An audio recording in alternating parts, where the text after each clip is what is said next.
فين كيدير لك؟ فين؟ خالد كيدير لك تما؟ شكون؟ ماشي خالد؟ خالد ولا ابيك؟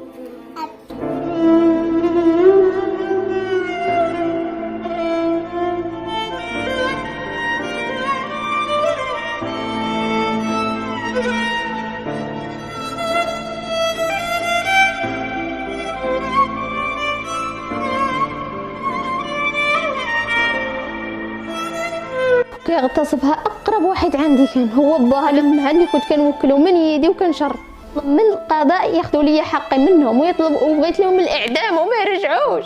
ضيعوا لي بنتي وضيعوا لي شبابي وخلوها لي ضحيه. السلام عليكم، انا ام الطفله اللي تعرضت للاغتصاب. انا كنت واحد النهار كنت في دارنا مع ليا ما بيا، جات اختي وراجل اختي قالوا تجي عندنا نجيبوها من هنايا للسماره تزوج عنا نزوجوها نديرو فيها خير في سبيل الله. جيت انا عند خوتي دزت معاهم، جيت في 2017 دوزت معاهم عامين وانا كاينه معاهم. جاو كانوا كيجوني بزاف ديال الرجال بغاو يخطبوني وما بغيتش نتزوج انايا، كنت كنخاف من نتزوج كنتردد. هو جا واحد النهار راجل هذا لوستي هو يقول له راه كاين نسيبي باغي يتزوج، الا بغات سليفتها تتزوج راه باغي وناوي المعقول. جا راجل اختي قال ليها شنو قلت له انا لا كان مزيان وغادي يتهلا فيا وغادي يحسن بيا ما يكمي ما يسكر ما والو نتزوج على الله ماشي مشكل. صافي جا هو شافني شفتو انايا، جا هو شافني شفتو صافي قال راجل اختي انا بغيت الدريه. قلت له انا صافي الا بغا هو انا الله يكمل بالخير انا بغيت. مشينا درنا العقد تزوجنا درنا العرس ما علينا ما بينا. قال لي شوفي يا اختي انا راه غادي نعزل لك وغادي نديرك في دارك بوحدك. قلت له انا بغيت لو كنت غندير النقاب بغيت نسكن بوحدي ما نسكنش مع خوك في الاول كان باغي يتزوج بيا. قال لي صافي، قال لي ولكن انا غادي نعزل لك واحد العام ولا ما قديتش على العزيل نقدر نرجع لدارنا. قلت له انا صافي ماشي مشكل. صافي داكشي اللي كان تزوجنا عزل لي دار لي داري. مشيت لقيتو مقضي المواعن تقضى كلشي داكشي اللي خاصنا.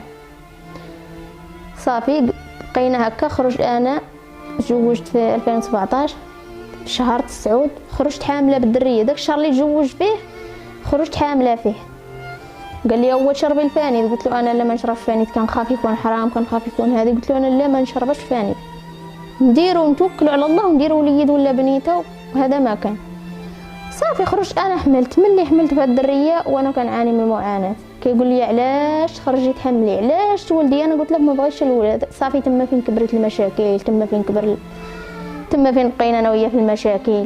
صافي ملي كبرت الكرش كانت كتجي امو كتقول لي زيدي ديري مع الاستاذ في النوبه ما تبقايش هنايا بوحدك تي تنعسي حتى ل 11 وبنتي كدير النوبه بوحدها في الدار.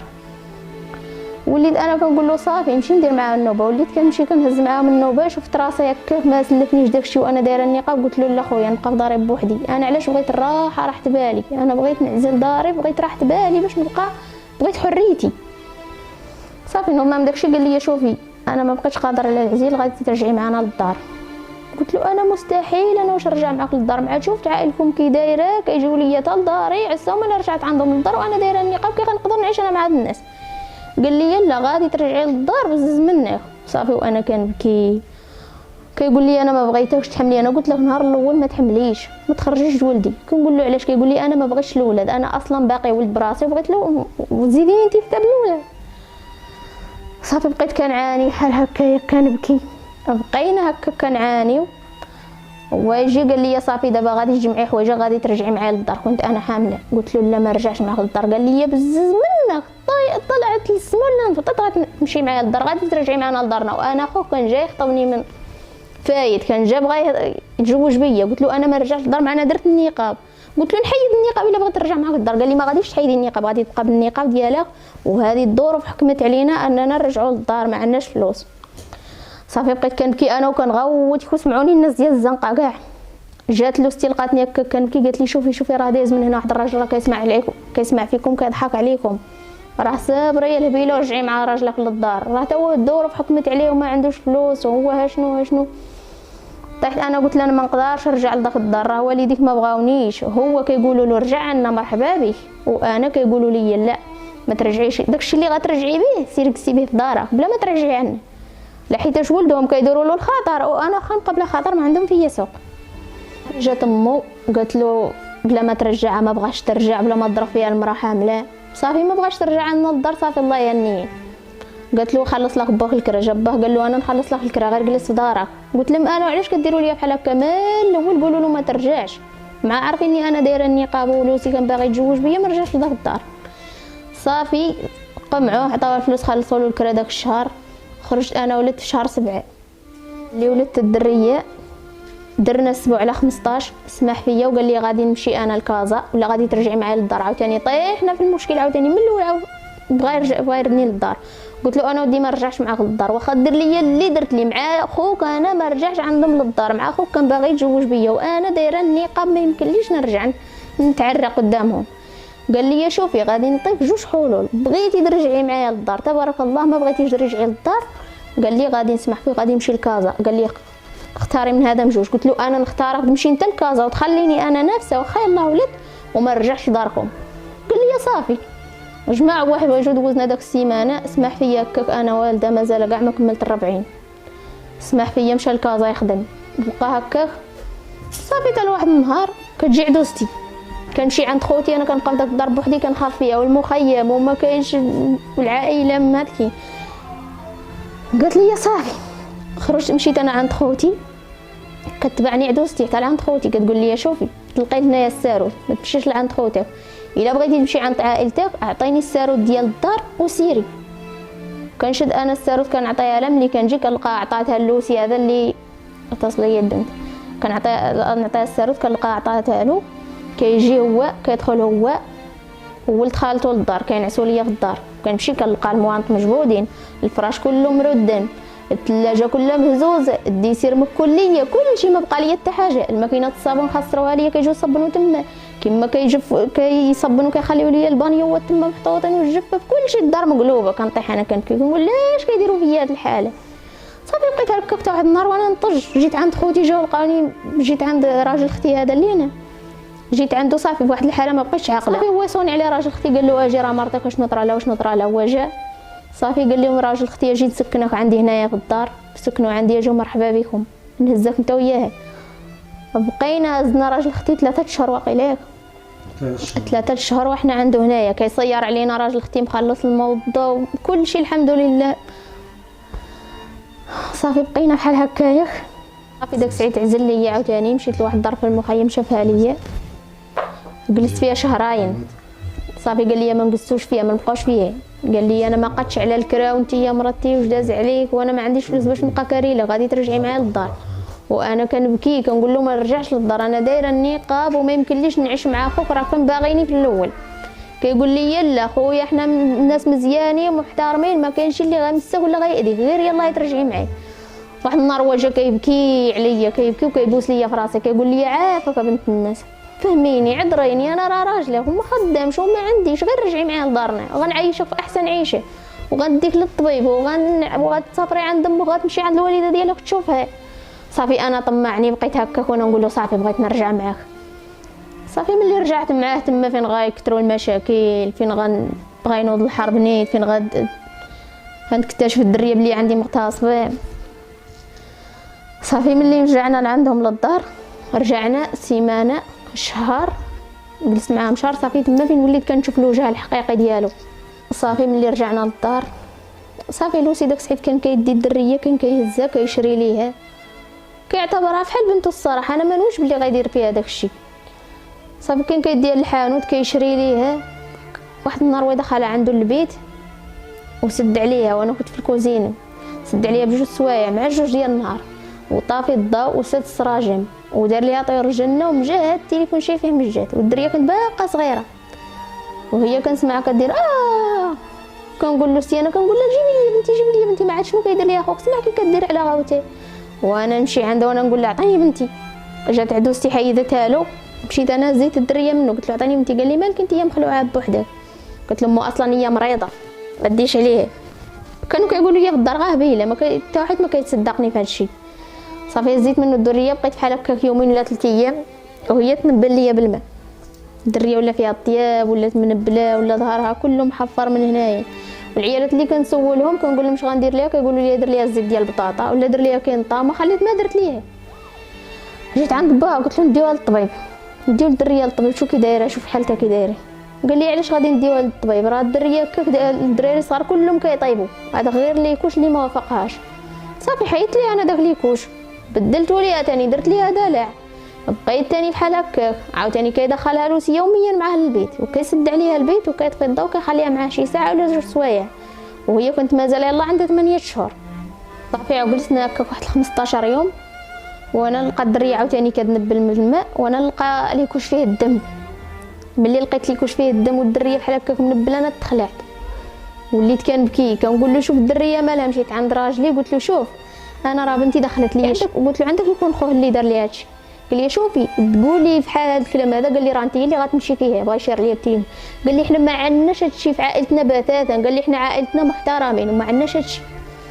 قال لي ولا مشيتي تا قلتيها ولا طرات شي حاجه راه انت اللي غتمشي بوحدك للحبس، ما غاديش تخرجي منه، البوليس ما غاديش يرحمك. لا علاش؟ لا حيتاش تهمتي وتهمتي لوسخ وغادي يدير الدريه صغيره، واش هذه قد الاغتصاب؟ صافي انا كملت بقلبي وسكوت، ما لقيت ما نقول فيه. سبب طلاقي واحد النهار شلوات وهي تجي رجلي ضراني ما قديتش نوقف عليه. صافي جيت مع المغرب سديت عليا ما خرجت من بيتي هكاك صباح.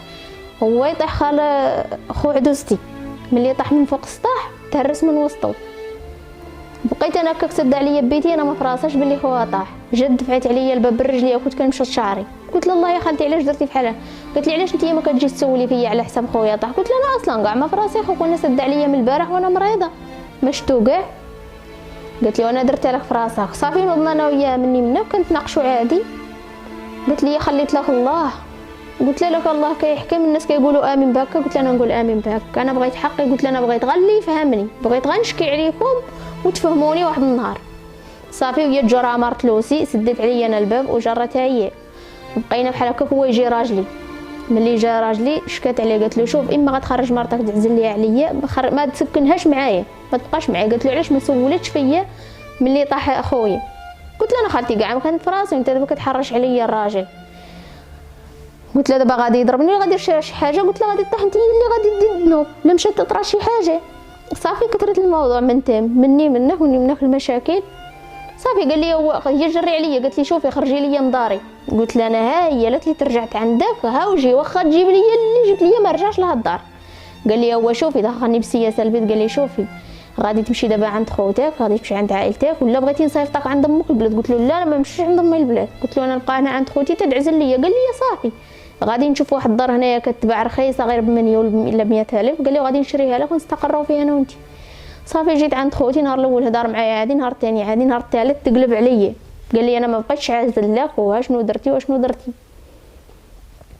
صافي من تما كبر الموضوع. من علاش ما عرفتش انا اصلا راسي علاش طلقت. صافي قال لي صافي غنطلقوا. مشى عنده راجل اختي قال له نعل عليك الشيطان رجع مرتك، هادشي اللي كديرو راه ما كيصلحش وانت زعما ملتزم ودار اللحيه وعارف بينك وبين الله. حنا بغينا نعرفوا السبب شنو هو اللي غتطلقوا انت وهاد السيده. قال له او شوف اودي، قال له انا راه ما مرتاحش حتى انا بغيت نرتاح. هو كيقول له مناش بغيت نرتاح، كيقول له هكاك حتى انا عييت وكيحرقني الضمير ديالي بغيت غير نرتاح. وشنو هو الضمير ديالو ما عرفش انا مناش. صافي جيت صافي درت معاه طلاق اتفاقي. ملي درنا طلاق اتفاقي تنازلت انا على كلشي. قلت له ما يعطيني حتى حاجه، غيمشي هو الله يسهل عليه في جهه وانا في جهه. صافي عطاني 8000 ريال، قال لهم غادي نعطيها 8000 ريال هو بالخاطر ديالو عطاها لي ما بززت عليه والو. قال لهم غادي نعطيها مليون وغادي نعطيها رسيون ديال الدريه. صافي داكشي اللي عطاني. قلت له انا صافي داكشي اللي عطاني. اللي درت معاه الطلاق اتفاقي وطلقنا وسالينا. الشهر الاول ما كيجيش ما كيسول في الدريه ما كيجي يطلع عليها. الشهر الثاني عاد ولا كيجي يديها. داها 3 المرات كل سيمانه كيديها السبت والحد. ملي داها السيمانه الاولى بيت عنده داها في الصباح ديال نهار السبت داها في الصباح. ملي داها ضل معاه نهار كامل. ملي جات الدريه جات طالعه كتنعس ليا في الدروش كتقول لي ماما عييت وفيا النعاس. كنقول لها مالك يا بنتي، تقول لي ابي دار لي ددي، ابي دار فين؟ كنقول لها دار لك ددي، كتقول لي هنا، ودار لي في سناني، كيضروني سناني. صافي ولات كتدخل طواليت كتبقى تغوض تغوض تغوض، نقول انا الدريه مالها، وليت كيدخلني الشك تاني كثار. مع الدريه 4 شهور فاش جيت عند خوتي ما بقى فيها حتى شي اعراض ملي كانوا فيها في الدار، ولات لاباس عليها، ولات كتلعب ليا غير كتمشي عنده كتجي فيها نفس الاعراض اللي كنت عندهم ساكنه معاهم في الدار. عاوتاني جا السبت، عاوتاني بقيت كنغسل ليها وكندهن ليها وحيد منها داكشي. عاود جا السبت اخر، عاود داها باتت معاه وضلات. ملي داها باتت معاه صافي داك المره جاتني مكرفصه كتغوت فيها حاجه، واحد الريحه خانزه كتهبط منه، وتقول لي يا ماما ماما عافاك ما تخلينيش نمشي عند ابي، ابي راه كيضربني، كيدير ليا طحطح كيضربني. كنقول لها انت باقي كديري تصاره باش كيضربك؟ كتقول لي لا ماما ما كندير والو، هو كيضربني ابي وكيدير ليا في سناني هنا. وكنقول لها وشكون اخر؟ كتقول لي عمي خالد. كنقول لها اش كيدير لك؟ كتقول لي كدير ليا بحالك بلسانو. صافي انا مع ذلك قلت ماشي مشكل، وقيله غير باها كيضربها كدير تصاره. جا تاني عاود السيمانه الاخرى داها تاني الجمعه ضلت معاه. ملي داها قلت انا والله تندير هذاك الشيء ديال الاغتصاب ديال الدراري الصغار في التليفون. عطيت لبنت اختي كتبت لي داك الشيء ديال الاغتصاب، وليت كنطلع كنكتشف واحد المراه حتى هي بنت صغيره ومغتصبه، كان كيغتصبها ليها با. ملي شفت داك الكلام اللي كتقول لقيت انا بنتي فيها نفس الشيء اللي في داك المراه اللي كتقول. دخلني الشك، انا وليت كنبكي كنقول لهم بنتي مغتصبه، بنتي كيقولوا لي مالك، كنقول لهم بنتي مغتصبه. باش عرفتيها شفت المراه اللي كتهضر لقيت الحاله بنتي بحالها. صافي جيت عند راجل اختي عيطت عليه قلت له شوف انا بنتي وقيله مغتصبه، جيبوا لي بنتي دابا. وهي كانت مع داك النهار هذا كانت مازال غادي تبات عنده. صافي صونا راجل اختي على صاحبه راجل لوستي، قال له شوف المراه راه مريضه جيبوا ليها بنتها راه ما تقدرش تبات بلا بيه. صونا عليه قال له الناس راه كيقولوا لك جيب لهم الدريه، قال له اصلا هي بغات تبات معايا. قال له شوف حنا نخليو له الدريه تبات معاه، ولكن هي راه مريضه ما تقدرش تبات بلا بنتها، راه مرضت عليها خليها تجي نهار اخر عاوتاني يرجعها. صافي جابها هو مع المغرب، هي جايه والدريه طالعه كتنعس ليا في الدروج، جايه لاحد معايا هي عزيزه عليها السقاطه، ومن كثر داك النعاس لاحد داك الظهر ما بغاتوش. كتقول لي ماما بغيت غير نعاس، وكتلوى في يدي بحالك وصفرة صفرة صفرة وكتبكي. كتقول لي يا ماما انا عندي ددي هنا. صافي تماك دخلني الشك عاوتاني بزاف. صافي وليت كنبكي كنهزها كنهبطها عند عدوست اختي ساكنه لتحت. قلت لها شوفي لي خالتي لو كنتي كتعرفي الحاله ديال الاغتصاب شوفي لي بنتي كي دايره. ملي شافتها قالت لي بنتك راه مغتصبه ولكن مازال بنت ما بغاش تخلعني. صافي انا طحت تما كنبكي كنبكي كنبكي. عاوتاني جبنا واحد المراه من لهيه، جبنا واحد المراه من هنا تاني عاود شافتها قالت لي بنتك راه مغتصبه ومحروته ما باقيش فيها ولكن مازال بنت ما بغاوش يخلعوني. صافي من راجل اختي دا الدريه للسبيطار ديناها، بغينا نديروا لها سفكيته، بغينا نشوفوا واش مازال واش مغتصبه ولا لا. حتى واحد ما بغى يمسها، قالوا لك حنا هذا الشيء هذا راه خطير علينا ما نمسو حتى شي حاجه، تمشوا عند وكيل الملك تجيبوا لنا الورقه ديال داك الشيء عاد نشوفوا لكم الدريه. ثاني بقينا هكاك بها الجمعه ليله الجمعه وهي باقا كتبكي، والسبت والحد وحتى الاثنين في الصباح عاد مشينا عند وكيل الملك عطانا الورقه. اللي عطانا الورقه عاد دفعونا عند الجينور ولا شنو سميتها عند لافريقه، مشينا عند لابيجي. ملي مشينا معاهم داروا مع الدريه التحقيق وبقاو كيقروا فيها كيقولوا لها شكون اللي دار لك ددي؟ كتقول لهم ابي. وشكون اللي دار لك في لسانك؟ كتقول لهم عمي خالد. كتقول لهم عمي هو اللي دار لي هنا وابي دار لي الشوكه وابي كيضربني. صافي وريتهم انا الحاله ديال الدريه وحيدت ليها حوايج، شافوا الحاله ديالها مشاو دفعونا للسبيطار، مشاو معانا البوليس للسبيطار ودخلت معايا البوليسيه نيت عند الطبيبه. شافت الطبيبه الدريه ملي شافتها قلت لها اختي واش بنتي مازال بنت؟ قالت لي مازال حنا ما وصلنا لهادشي مازال. من بعد صافي انا سكت. عاوتاني شويه جات حيدت ليها حوايجها كاملين بقات كتقلبها. ملي بغات تخرج شدتني هذيك البوليسيه من يدي قالت لي يلاه دابا نخرجوا غادي نمشيو عند المديره غادي دير معنا التحقيق ولا شنو ما عرفت فين كانوا غاديين بيه. وانا نجي نسولها قلت لها عافاك اختي انا امها وخصك تقولي لي كلشي داكشي اللي فيها. قالت لي شوفي بغيتي بنتك راه ماشي بنت. صافي تما جاتني حاله هيستيريا، حيدت حوايجي نتفت شعري ما تكشفت، كنت لابسه النقاب حيدته وحصل جاتني واحد الحاله لا ترك. صافي هما يشدوهم. صافي فاش شدوا راجلي ولوسي جيت انا هنا قالوا له تدي المراه للدار ترتاح، حتى ديال الدار ترتاح عاد غادي ترجع علينا. ملي رجعت انايا داروا معايا ثاني التحقيق بوليس قالوا لي عرفتي شكون اللي راه با هو اللي قرب هادشي. قال له با انا هو اللي مول الفعل، انا هو اللي درت لبنتي شنو. صافي تما ثاني تصدمت. رجعت ثاني الغد ليه لوسي ما بغاوش يقولوا لي عليه، قالوا غير راجل اختي قالوا له تا هو معاه في الخطه. بجوج بهم اعترفوا بانما هما اللي اغتصبوا الدريه. وكيقولوها وكيقولوا شنو درنا لها وشنو فعلنا ليها. صافي هادشي. صافي ملي سولوني البوليس قالوا لي فين كتكوني نتيا، قلت لهم كنكون في الدار، كنمشي للعرس كنخليها معاه. قالوا لي هو قال لك راه كتمشي للعرس وكتخلي معاه الدريه وكيبقى يغتصب لك فيه، وقال لك كتكوني معاه نتيا جالسه معاه في الدار هو سد عليه الباب. قلت لهم كاينه هذه معنا، كنرد مع العصر كندير شي حاجه لكاسكروط كنخلي معاه الدريه، انا ما ظنيتش باللي باها، كنت كنقول غير عمها. صافي قالوا لي راه باها، شنو كيقولوا شنو كيقول، كيعترف داكشي كامل هو عمها. بنتي تعرضت لاغتصاب اقل 4 سنين وهي كتغتصب، وبغيت حقي وحق بنتي وظلموني هاد الناس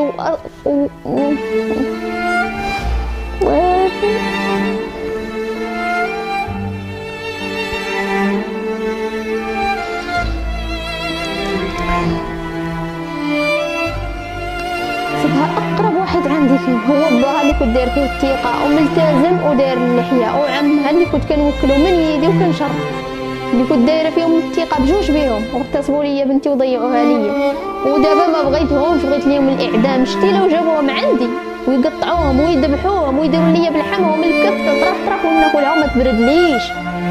انا كنطلب من السلطات وكنطلب من القضاء ياخذوا لي حقي منهم وبغيت لهم الاعدام وما يرجعوش.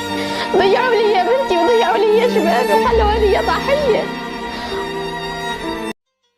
لا تنسوا الاشتراك معنا وتفعيل الجرس ليصلكم كل جديد على موقع أخباري.ma، على جريدتنا الوطنية أخباري، موقعكم اليوم الجديد. نحن لا نغطي الخبر بل نكشف عنه.